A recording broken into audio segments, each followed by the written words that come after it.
Thank you for your book. White or red, it's all in your head.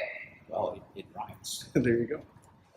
Tell us a little bit more on your book you have written.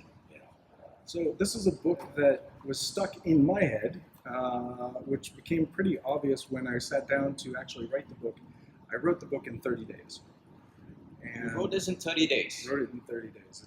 It was in there and it had to come out, and it had to come out fast. Mm-hmm. And a lot of it came from traveling around, especially around Southeast Asia, talking to people about wine and understanding that a large number of wine drinkers were intimidated more about what they didn't know rather than what they did know.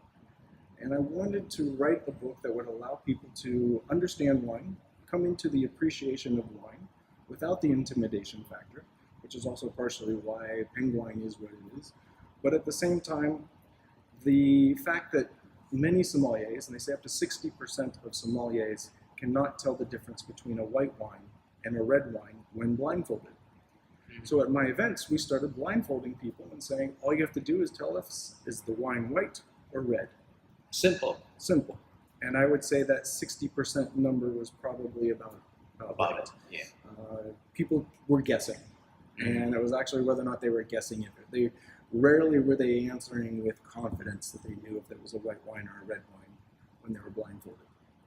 And so when I came out with the book, it was really something I wanted to get people to be enticed and at the same time be able to enjoy and know just enough about wine to be able to pinpoint what it was that they were appreciating or maybe even not appreciating about wine. And the number one thing that people ask me is, how much should I spend on a bottle of wine?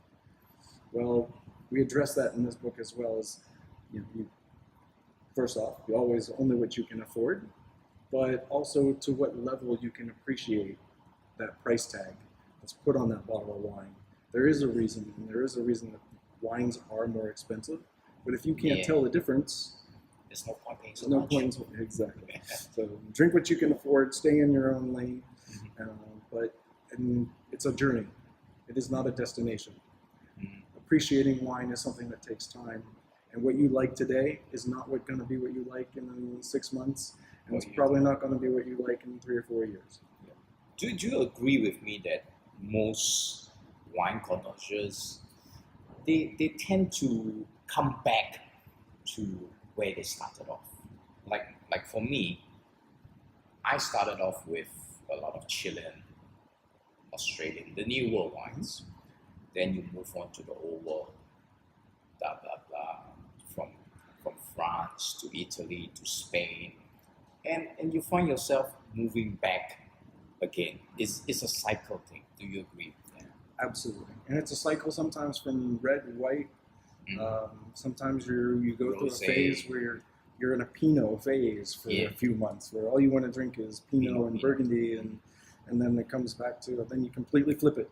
Maybe it's a change in weather, maybe it's a change in scenery, maybe it's a trip that you just took that gets you back into another type of grape variety for a while. Probably influence of friends surrounding you, what they are drinking at this present moment. Absolutely. Maybe the price of Pinot is right at this moment. There you go. Then you come back again. Price drives all things, doesn't it? Yeah. And it's just, your mood absolutely affects things. And then maybe you've been drinking a wine for a while and all of a sudden your mood changes and now you're just tired of that wine and you put it back in the cellar for a couple of years and you come back to it. And that's the beauty of it. It's a journey, right? And it's constantly changing. I think that's one of the things I love most about wine.